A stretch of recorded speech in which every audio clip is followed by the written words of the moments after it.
Les armures n'ont pas seulement défini la survie au combat, mais elles ont également été témoins du développement culturel et technologique de civilisations entières. Des guerriers primitifs qui se protégeaient avec des peaux d'animaux aux soldats d'élite équipés de technologies de pointe, les armures ont été essentielles pour le cours de l'histoire. Comment ces vêtements de protection ont-ils transformé le destin de tout un empire? Aujourd'hui, nous allons dévoiler l'évolution fascinante des armures, de leur début modeste aux gilets pare-balles innovants d'aujourd'hui. Êtes-vous prêt à voyager dans le temps et découvrir comment les armures ont révolutionné les batailles et changé le cours de l'histoire? Ne partez pas, le meilleur reste à venir. Continuez à regarder pour découvrir comment les armures ont changé la manière dont nous menons les batailles. Les armures n'étaient pas seulement des outils de combat, mais des symboles puissants de statut, d'honneur et de pouvoir. Dans les civilisations antiques, chaque pièce d'armement avait une signification bien plus profonde que sa fonction pratique. À Rome, les généraux et les empereurs portaient des armures plus élaborées que les soldats ordinaires. Ces tenues ne les protégeaient pas seulement sur le champ de bataille, mais représentaient aussi l'autorité et la discipline de l'Empire. En marchant parmi leurs troupes, leur armure parlait de leur pouvoir, un signe visuel de la force qui dirigeait toute une armée. De manière similaire, les samouraïs du Japon utilisaient leurs armures comme une extension de leur code d'honneur, le Bushido. Chaque pièce, du casque aux épaules protégées, représentait leur engagement envers l'honneur et la loyauté, des valeurs fondamentales de leur culture. La protection ne concernait pas seulement la survie à la bataille, mais aussi le fait de rester fidèle à un idéal, d'être un guerrier dans le corps et dans l'âme. Ces armures ne protégeaient pas seulement, elles inspiraient également le respect et la crainte. À travers les siècles, la relation entre les guerriers et leurs armures montre comment le pouvoir physique se mêle à l'identité culturelle et personnelle. Mais au-delà de la protection, comment ce symbolisme a-t-il influencé le cours des guerres et des civilisations? Les premières armures ne ressemblaient en rien à ce que nous connaissons aujourd'hui. À l'âge de pierre, les premiers humains, confrontés à la nature sauvage et aux menaces des prédateurs, ont découvert que la protection était essentielle pour survivre. Mais au lieu de métaux, les premières armures étaient faites des matériaux les plus accessibles, des peaux d'animaux. Ces pièces primitives de protection, bien que rudimentaires, servaient de barrière cruciale contre les crocs et les griffes des prédateurs qui rôdaient autour des chasseurs. Dans leur simplicité, ces armures ont marqué la première étape vers le concept de défense personnelle, permettant aux premiers humains de faire face à quelque chose de plus que leur corps nu face aux forces de la nature. Au fil des siècles et avec l'évolution des armes, le besoin de protection est devenu encore plus urgent. Le développement des armes métalliques, comme les poignards, les haches et les lances, a introduit un nouveau défi, la peau d'animal n'était plus suffisante. Ainsi, l'humanité a commencé à expérimenter avec de nouveaux matériaux capables de résister aux impacts de ces armes létales, ce qui a conduit à la création d'armures plus sophistiquées. Ce besoin de protection plus avancé a été le premier pas vers la révolution dans la guerre, chaque amélioration des armures devenant une réponse aux armes les plus puissantes émergentes. La transition des peaux d'animaux aux matériaux plus solides comme le bronze et le fer ne représentait pas seulement une évolution technologique, mais aussi un reflet du changement dans la façon dont les sociétés commençaient à se structurer, à réfléchir à la défense et à s'organiser pour faire face à des menaces de plus en plus grandes. Au fur et à mesure que l'histoire avançait, les civilisations ont commencé à perfectionner les techniques de fabrication d'armures, et personne ne l'a fait aussi impressionnant que les Romains. Dès les premiers jours de la République romaine, les soldats romains savaient qu'une armure bien conçue pouvait faire la différence entre la vie et la mort sur le champ de bataille. Le casque romain, par exemple, était une merveille d'ingénierie.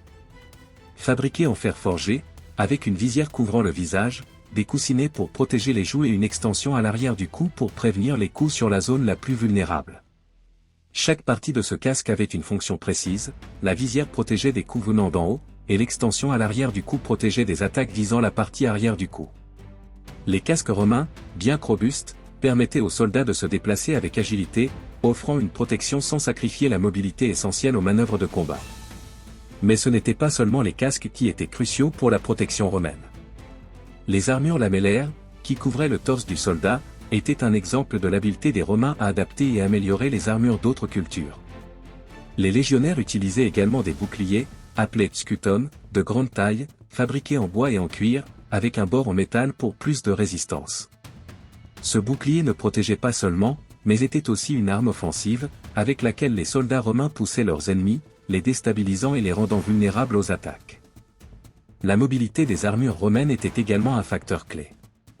Bien qu'elles soient lourdes, les armures étaient conçues de manière à ne pas entraver les mouvements des soldats. Cette adaptabilité permettait aux Romains de maintenir leur discipline et leur organisation sur le champ de bataille, des caractéristiques essentielles pour le succès militaire de Rome au fil des siècles. Au fil des siècles, les armures ont continué à évoluer, propulsées par les progrès technologiques et le développement de nouvelles tactiques militaires. Ce qui a commencé avec des peaux d'animaux a progressivement donné place à des matériaux tels que le bronze et le fer, mais ce n'est qu'au Moyen Âge que les armures de plaque ont marqué un changement radical dans la protection personnelle. À la Renaissance, les armures sont devenues plus complexes et détaillées. Bien que les armures en maille aient encore été utilisées, les armures de plaque sont devenues la norme pour la cavalerie lourde et les guerriers nobles. Ces armures en plaque couvraient presque tout le corps, offrant une protection formidable contre les armes de l'époque, telles que les épées et les flèches. Cependant, ce qui a rendu ces armures encore plus efficaces, c'est leur capacité à être moulées et ajustées au corps, permettant une meilleure mobilité et une plus grande résistance.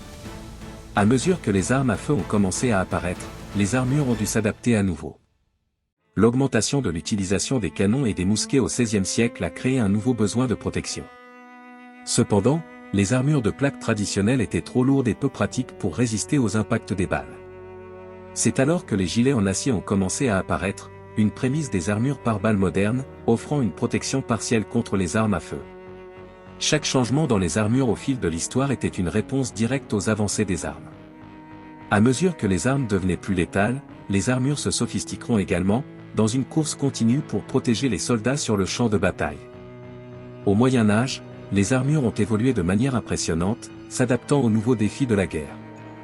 Tandis qu'en Europe les chevaliers portaient des armures lourdes en plaques, les samouraïs au Japon ont développé un style complètement différent, mais tout aussi efficace, pour se protéger sur le champ de bataille. Les armures médiévales étaient un mélange de robustesse et de style.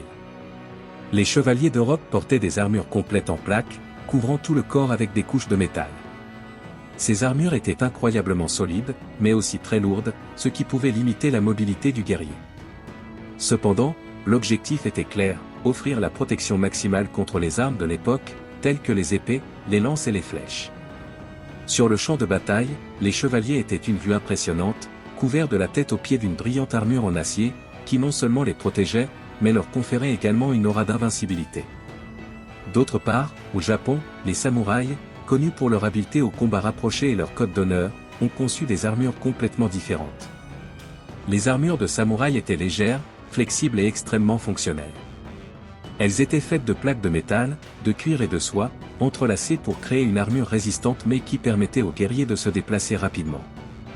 Un élément distinctif de l'armure de samouraï était le casque, qui offrait non seulement une protection, mais comportait également un masque terrifiant, connu sous le nom de Manpo, représentant le visage d'un démon, conçu pour intimider les ennemis. L'une des caractéristiques les plus surprenantes de l'armure de samouraï était son adaptabilité à l'arc. Les samouraïs, en tant qu'archers experts, avaient besoin d'armures qui ne gênaient pas leurs mouvements lorsqu'ils tiraient. Ainsi, leurs armures étaient conçues de manière à ne pas interférer avec l'utilisation du grand arc, leur permettant de tirer des flèches avec précision sans perdre en agilité. Chaque culture, avec ses approches et ses besoins différents, a perfectionné la conception de ces armures pour être plus efficaces en combat.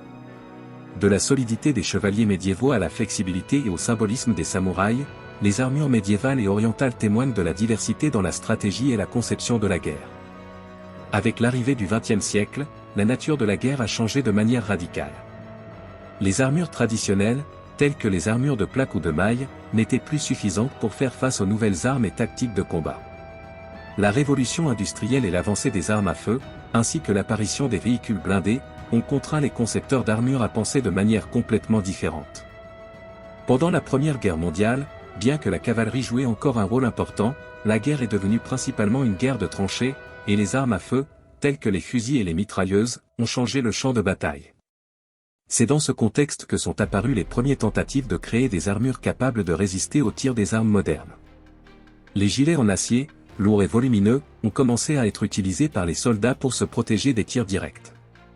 Bien qu'ils n'étaient pas complètement efficaces, ils ont marqué le début d'une nouvelle ère de protection personnelle.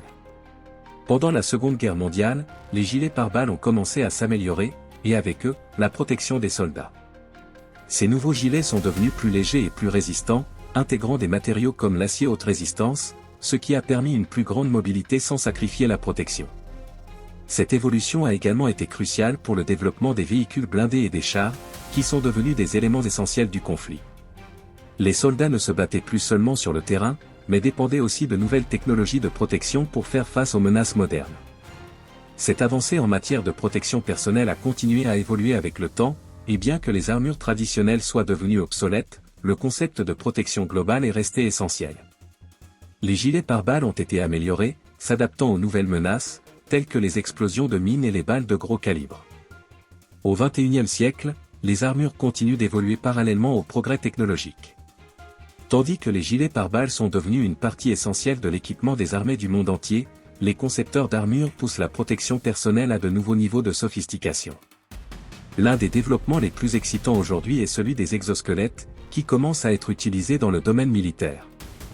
Ces dispositifs, qui couvrent tout le corps, protègent non seulement le soldat des impacts et des éclats, mais améliorent également sa force et sa résistance, lui permettant de porter plus de poids et de se déplacer plus facilement.